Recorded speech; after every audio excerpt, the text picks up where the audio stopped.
Hey there, everyone. Welcome. This is Dawn Del Vecchio with Return of the Priestess and the Mother Spirit Priestess Training. And I wanted to introduce you to my beloved sister friend and Mother Spirit Priestess, Lorree Appleby. Hi, Lorree. Thank you for being here with us today. Hi, Dawn. Thank you for having me again. It's a pleasure as Yeah. usual. Oh, well, so Lori, you took the Mother Spirit journey this past year, and were kind enough to be willing to offer a bit of a video testimonial. So I'm just Mm. going to leave it open for you to share a few of your reflections to anyone who will listen to this. What was your experience in your Mother Spirit journey, and what would you share with other women who are thinking about this type of transformational journey? Mm.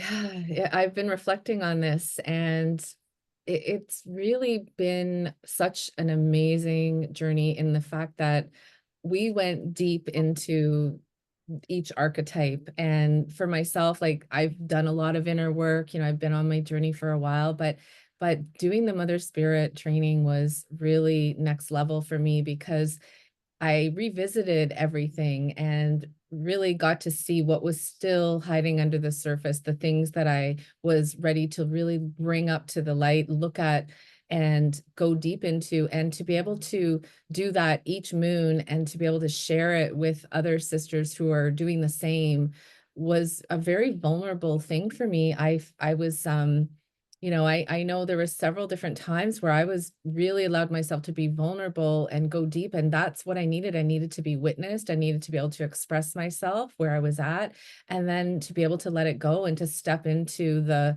sacred feminine leader that, I'm aspiring to be. So it's been very powerful to do it in a small group container with you, supporting us and modeling what a sacred feminine leader is. It's life-changing for me. Oh, thank you so much. Beautifully articulated, and I really, as the facilitator and the one who brought it through, to be able to year after year witness sisters transform and step into their sacred feminine power, their own ownership of their energy, their leadership, their truth. Yeah. Leadership, I don't we know we don't just mean like leading a business or leading a public thing, leading our lives. So, it's been an honor for me. It's a great joy and a great, humbling in that way. So, you had before we began the recording, you talked about how you were going through your notes of how each moon you recognized that you released certain old gunk around that archetype and reclaimed or brought in new energies. And I'm wondering if you'd be willing to share one of those with us, just to give a feel for the experience of one of the archetypes or one of the moons that we go through. Sure. Yeah, I'll share just what's showing up in front of me is the throat. So, I know for many women, our throat chakras aren't necessarily open and functioning well. And for me, it was letting go of self-censoring and also judging others' truths as right or wrong or false, and bringing in communicating clearly and honorably when the moment presents itself. In the past, I would maybe say something when it wasn't the time, or it wasn't wanting, someone didn't want to receive it, but really knowing the timing now of when to speak and when to be silent and to listen. So I speak my truth when it's called for. And I move also, this was a big one for me, is I move anger and rage through me when it comes up. And I have healthy ways to do that. And in the past, having anger or feeling those kind of feelings wasn't acceptable. So being able to do that and feel good after that, I can express myself because I haven't censored that part of me has been Yes. very powerful. So that's just one example. Oh, thank you for that. Beautiful. And just to clarify for any of you, if you haven't already looked at the information on the topics, the 13 moons, we go mother, what is father, what is child, and then we go through the chakras from root to crown, and then the palms of the hands, and then we go Mhm. into final project.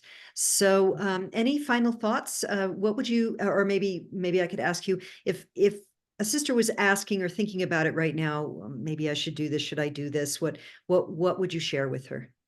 Mm. Well, I was share that doing this type of work in a small, safe group container like Mother Spirit is the catalyst for change. And when we go through this journey with each other, it's incredible to see the growth that we all have and to be able to support each other. And I noticed, when sometimes someone had a trouble with what, not trouble, but like they're struggling with one of the moons, we were there for each other, just holding space, not fixing or anything, just holding space for each other.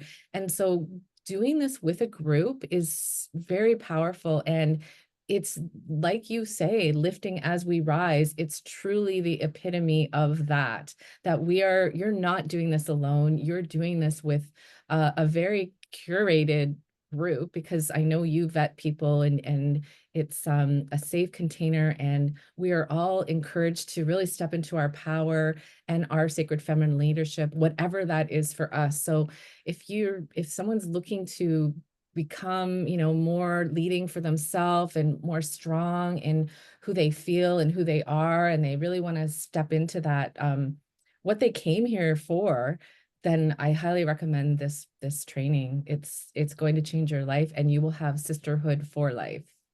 Hmm. Yeah. Thank you so much, Lorree. Thank you. Well, Thank you. I love you. I so appreciate you in my life. oh, I love you too.